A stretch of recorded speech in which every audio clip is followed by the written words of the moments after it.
Assalamualaikum warahmatullahi wabarakatuh. Waalaikumsalam warahmatullahi wabarakatuh. Alhamdulillah. A'udzu billahi minasyaitonir rajim. Bismillahirrahmanirrahim. Alhamdulillah. Alhamdulillahilladzi an'ama 'alaina bi ni'matil imani wal islam wa amarana bi talabil ilmi wal ukhuwah wa silatil arham. Asyhadu an la ilaha illallah wa asyhadu anna Muhammadar Rasulullah sallallahu alaihi wasallam. Amma ba'd. Bersyukur kita kepada Allah, pagi hari ini kita bisa berjumpa kembali dalam kajian kitab Irsadul Ibad ila Sabilir Rasyad, dan masih seputar tentang nikah. Nikah yang kemarin sudah kita bahas, nikah adalah separuh dari syariat agamanya Allah. Maka siapa yang sudah menikah, berarti dia sudah menyelesaikan separuh dari syariat agamanya Allah. Menikah adalah ibadah terberat dan ibadah terpanjang sepanjang hidup manusia. Maka dari itu, sebelum menikah harus ngerti dan tahu apa syarat sahnya menikah dan apa saja yang berhubungan dengan menikah. Baik, kita lanjutkan kajiannya. Sebelumnya mari berselawat kepada Rasul agar Allah melimpahkan rahmatnya untuk kita dengan mengucap Allahumma salli ala Sayyidina Muhammad wa ala ali Sayyidina Muhammad. Bismillahirrahmanirrahim. Subhanaka la ilma lana illa ma 'allamtana innaka antal alimul hakim. Kemarin kita sudah membahas tentang keutamaan menikah. Jangan sampai tidak menikah. Kalau memang mampu dalam mahar, mampu dalam zahir, mampu dalam batin, menikahlah. Karena dengan menikah itulah separuh agama sudah terselesaikan. Tinggal separuhnya lagi. Separuhnya ada sholat, ada zakat, ada sedekah, ada silaturahim, dan macam-macam. Nah, pagi hari ini akan saya ulang tentang rukun nikah. Rukun nikah ini jarang orang yang paham, jarang orang yang ngerti. Dan rukun nikah kalau sampai satunya tidak terpenuhi, maka nikahnya tidak sah.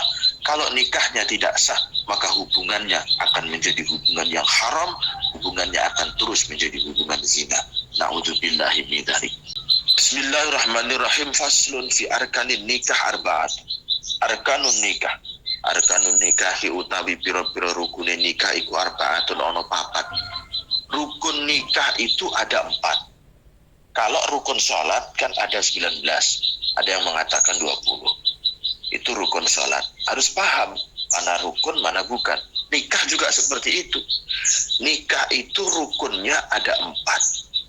Ya, nikah itu rukunnya ada 4.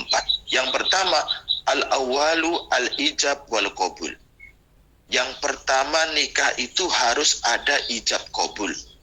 Kalau tidak ada ijab qabul dari seorang wali dan ijab dari seorang wali dan qabul dari pengantin laki-laki, maka tidak sah nikahnya. Yang kedua, asani utawi kang kaping pindho iku azaujani, lanang enenge manten lanang wadon.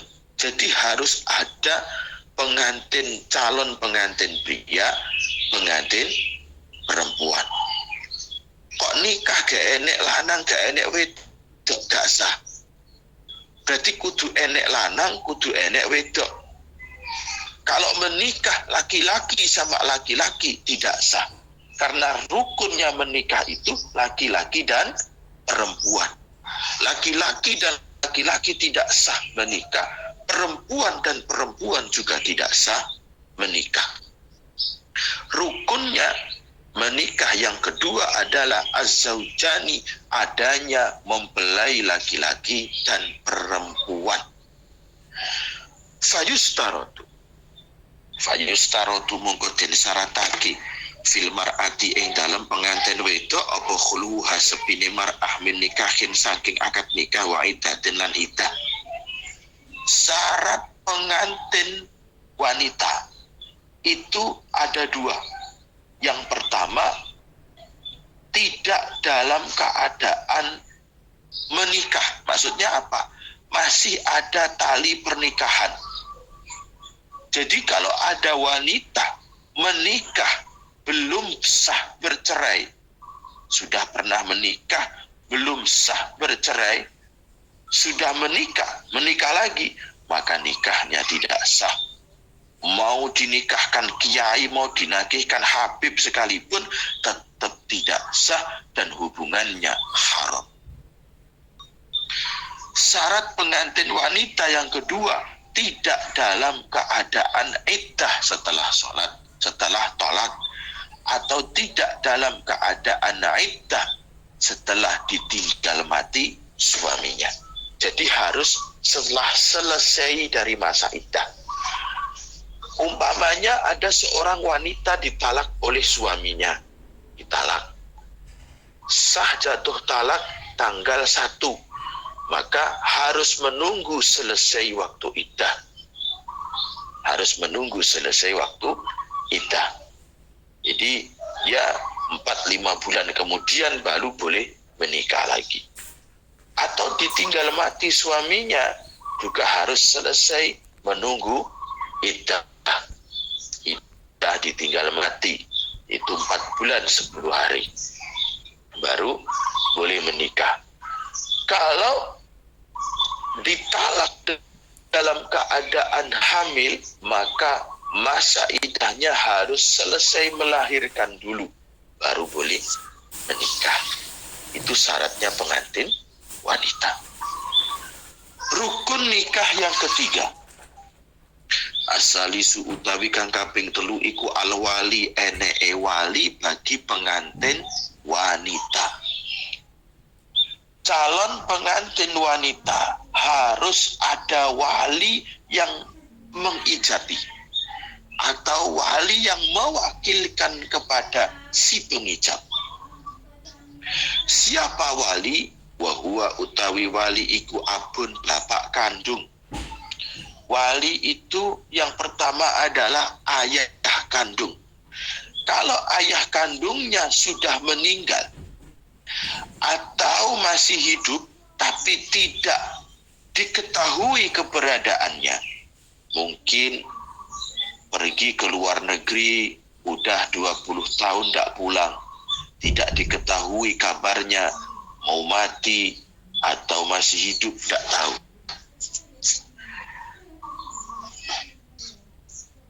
Ataupun sudah bercerai dengan si ibunya mangantin, maka yang wajib menikahkan tetap bapak kandungnya, walaupun sudah bercerai dengan ibunya.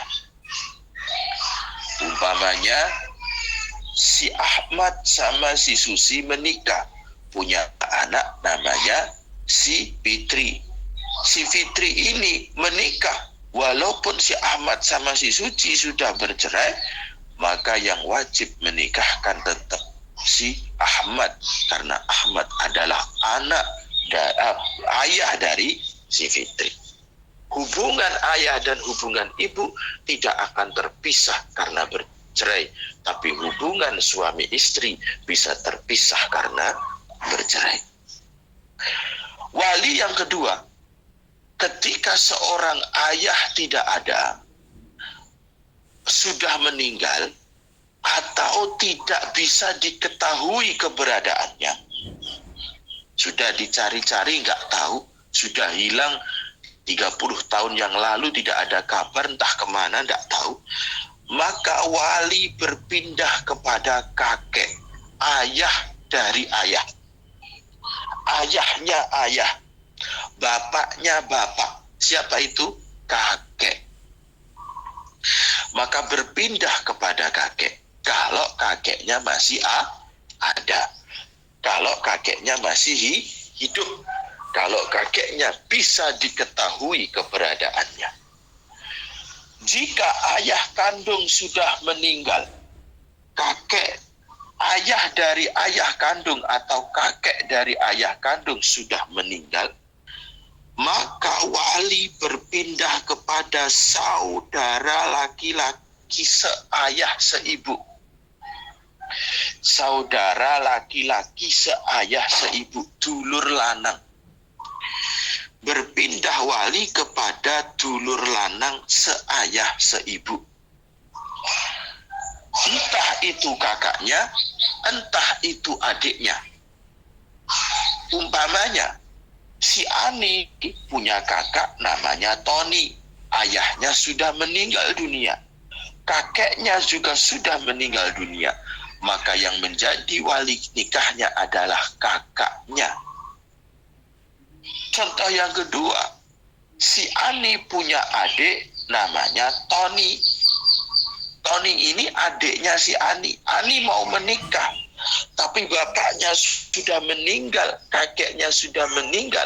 Maka yang menikahkan si Ani adalah adik kandungnya si laki-laki tadi. Laki-laki yang menjadi adik kandungnya. Jadi tidak masalah mau kakak, mau adik, yang penting sudah balik.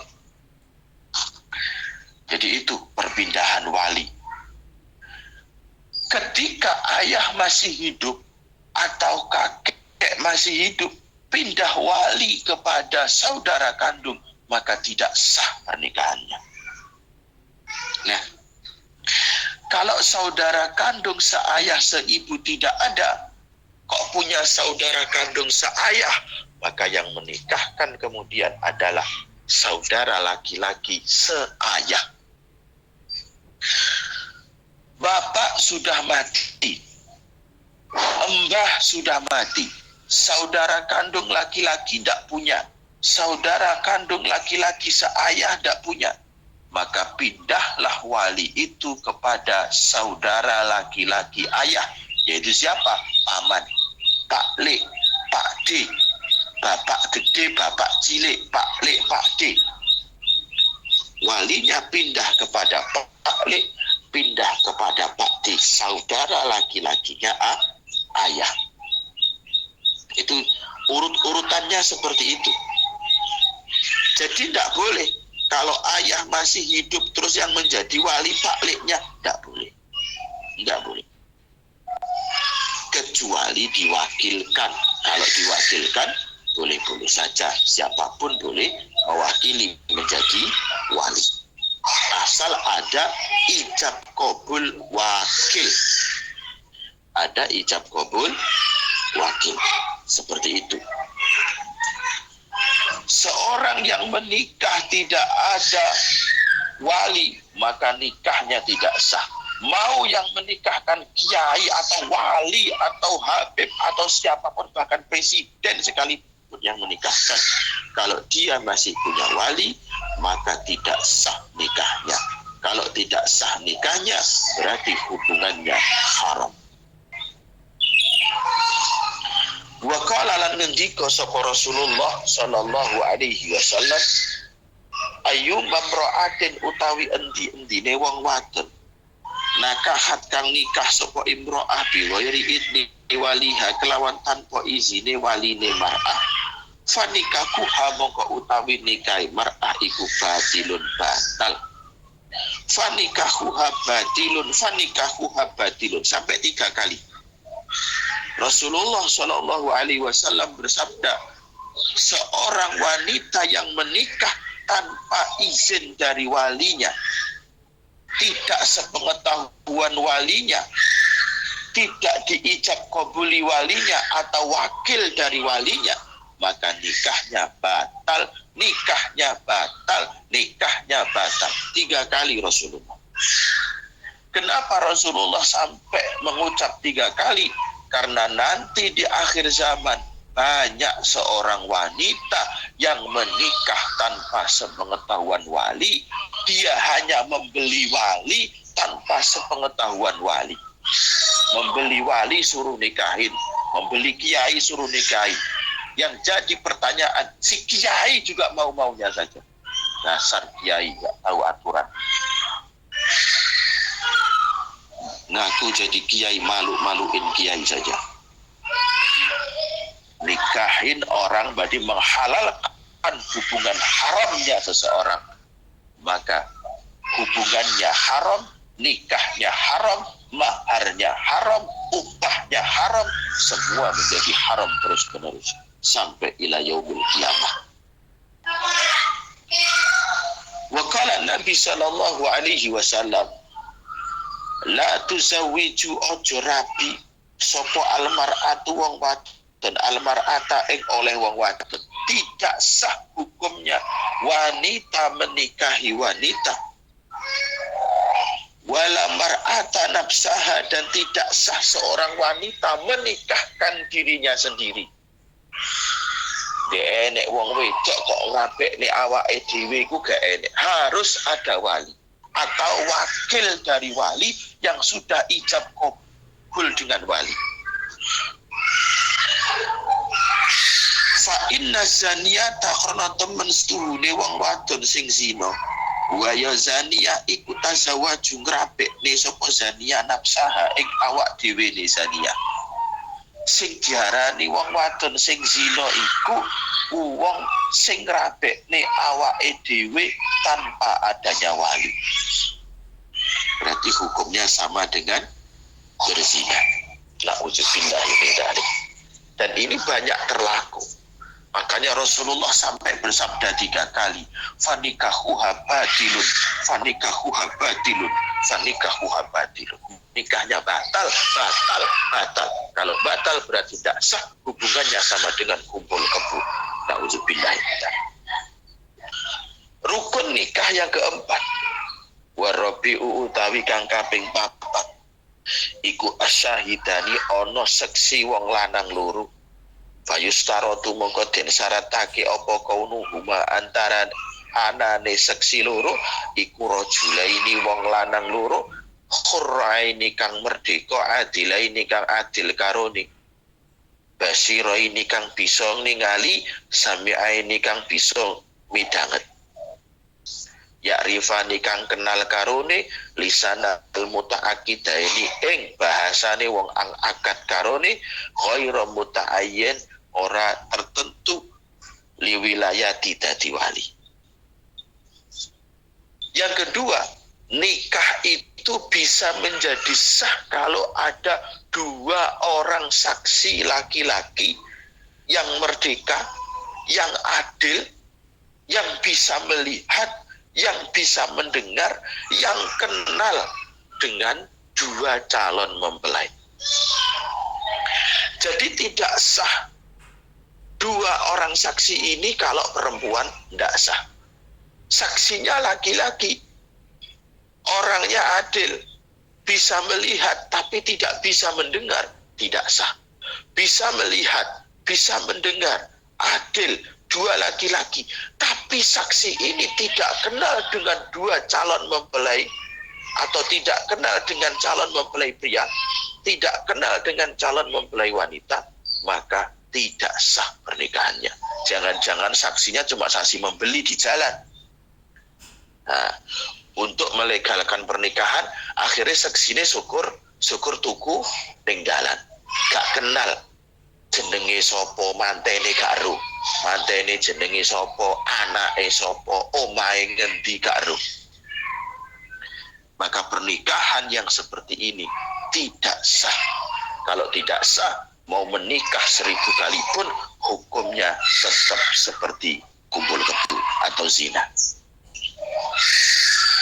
Wa qala lan ngendika sapa Rasulullah Kanjeng Rasul sallallahu alaihi wasallam, la nikaha ora sah nikah ila biwaliyin angin kelawan wali, mursid kang pinter. Tegese mursid iku wali yang tidak stres, wali yang tidak gila. Wa syahadatin lan seksi loro kang adil. Wa ma utawi perkara kana kang tinemu apa nikah ala ghairi dalika ing atase mengkono-mengkono wali karo seksi loro, bahwa mongko utawi nikah iku batilun batal. Tidak sah nikahnya seseorang kecuali ada wali dari pihak wanita dan 2 saksi yang kenal dengan 2 pengantinnya. Jika pernikahan tidak ada wali, tidak ada 2 saksi yang kenal dengan pengantinnya, maka pernikahan itu batal. Kalau pernikahannya batal, berarti sama dengan zina. Na'udzubillahi min dzalik. Jamaah Imamin on Air yang selalu mendapatkan hidayah dan berkah dari Allah Subhanahu wa Ta'ala, baik Itu saja yang bisa saya sampaikan bagi hari ini dari kajian kitab Irsyadul Ibad. Saya tak berangkat takziah dulu, tetangga sudah pada berangkat, gak enak. Nah, terima kasih, selamat beraktivitas, dan alhamdulillah kita tahu bahwa rukun nikah itu ada 4. Yang pertama harus ada ijab kabul dari pengantin laki-laki dan wali, harus ada 2 pengantin pria, harus ada pengantin pria dan perempuan. Tidak sah nikahnya perempuan sama perempuan, laki-laki sama laki-laki. Yang ketiga harus ada wali. Wali bisa diurutkan dari bapak, mbah, kalau nggak ada ke saudara kandung, kalau nggak ada saudara kandung baru paman. Kalau nggak punya paman, bapak nggak ada, mbah sudah meninggal, saudara kandung laki-laki nggak punya, saudara kandung seayah nggak punya, paman dari ayah nggak punya, semuanya wali nggak punya, maka yang menikahkan adalah wali hakim. Baru yang menikahkan wali hakim. Atau anak hasil zina. Anak hasil zina, maka yang menikahkan adalah wali hakim. Karena anak hasil zina tidak punya wali, maka yang menikahkan adalah wali hakim. Selain 2 orang ini, maka tidak sah menikahnya tanpa adanya wali. Nah, itu saja. Wabillahi taufiq wal hidayah wal afu minkum. Wassalamualaikum warahmatullahi wabarakatuh. Waalaikumsalam warahmatullahi wabarakatuh.